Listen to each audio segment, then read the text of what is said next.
عارف الشخص اللي ممكن كلمة بسيطة تكسره، واللي فجأة يسكت وتاني يوم يقولك الكلمة دي وجعتني؟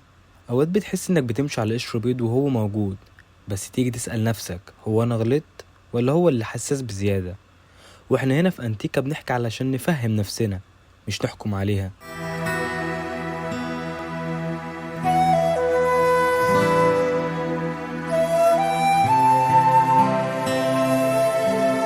الشخصية الحساسة مش دايما ضعيفة، ساعات بتكون مرهفة زيادة عن اللزوم، بس جواها قوة مش باينة. زي الجهاز الحساس اللي بيقيس الزلازل، هو مش بيعمل دوشة بس بيحس بأقل حركة بتحصل. في ناس حساسة لأنها اتجرحت قبل كده ومبقاش عندها مساحة تتحمل. لما تفهم اللي قدامك بدل ما تحكم عليه، بتفتح باب تواصل بدل ما تقفله. مش لازم تفضل تحسب كل كلمة ولا تبقى ماشي على أطراف صوابعك، بس محتاج تفهم مش تتحايل. بدل ما تقول إنك بتكبر الموضوع، جرب تقول حاسس إن اللي قلته ضايقك، ممكن نحكي. فرق بسيط في الجملة بس برضو فرق كبير في النتيجة. وكل ما تعودته إنك بتفهمه، كل ما هو نفسه بيبقى أهدى معاك.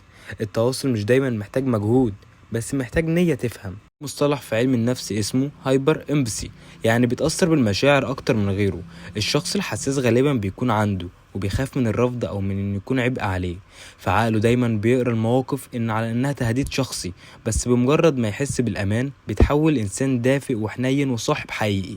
الحنية ساعات مش بتبان من أول مرة، بس لما تبان بتدفي القلب.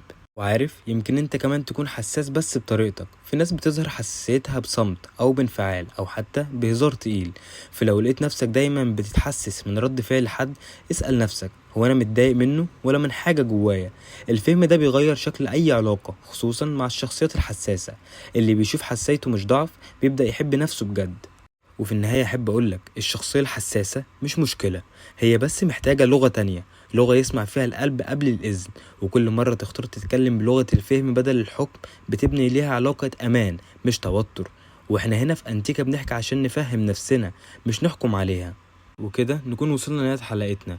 ومتنسوش اللايك والسبسكرايب وتفعلوا زر الجرس عشان يوصل لكم كل جديد. وياريت تكتبوا لنا رأيكم في الكومنتات، وأي موضوع حابين نتكلم عنه الحلقات الجاية ياريت تكتبوا لنا في الكومنتات. وأتمنى الحلقة تكون عجبتكم، وإلى اللقاء في الحلقة القادمة.